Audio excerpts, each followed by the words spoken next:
thinking about selling your body shop and you're just curious, like, what does the whole process look like from start to finish?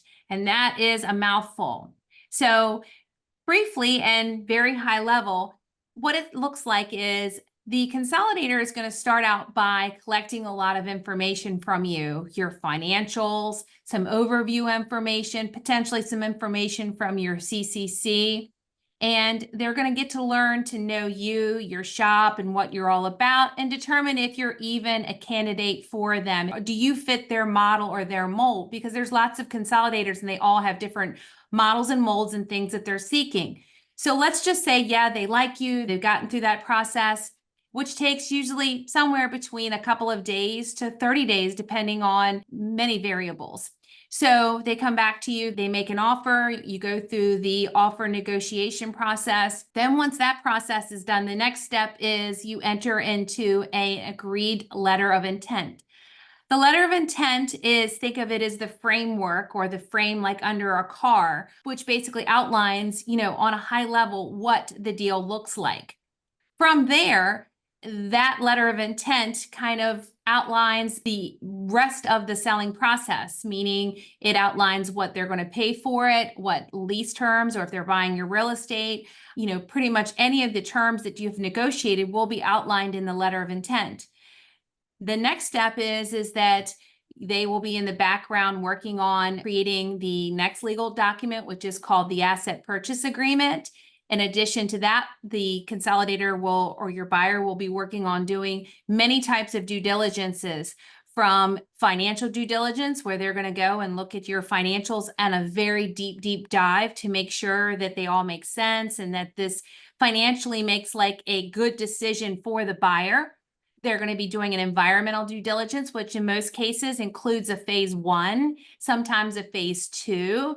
And if you're not familiar with what a phase 1 is, basically it is where they hire an environmental company to come to your shop and do a variety of different inspections visually and also from past records to determine if there could potentially be any environmental issues.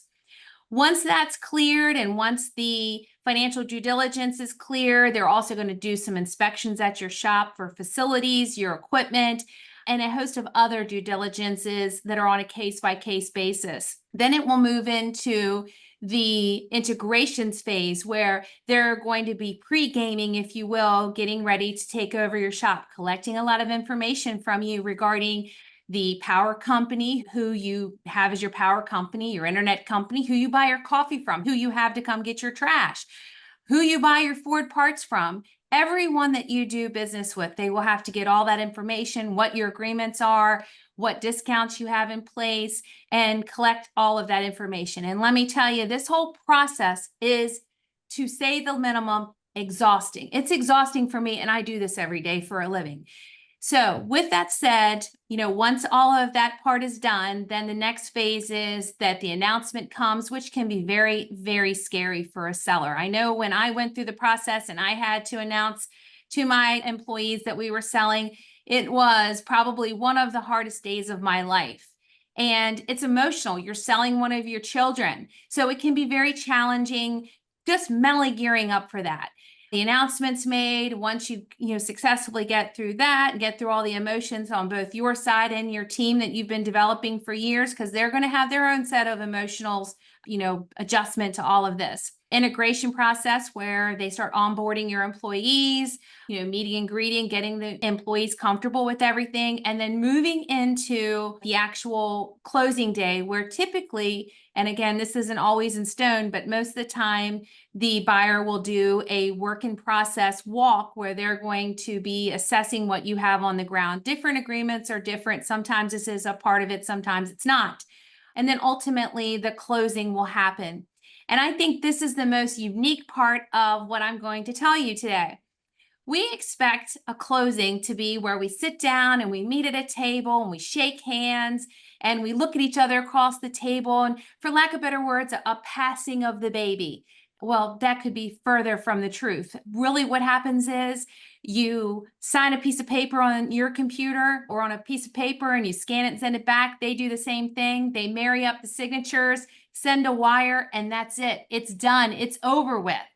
And I think that's probably the hardest thing I know for me and every seller that we've ever worked with. I think that's a really hard concept because literally that's all it takes is a piece of paper, a couple signatures, and a wire. We're not going to meet. We're not going to shake hands. We're not going to hug it out.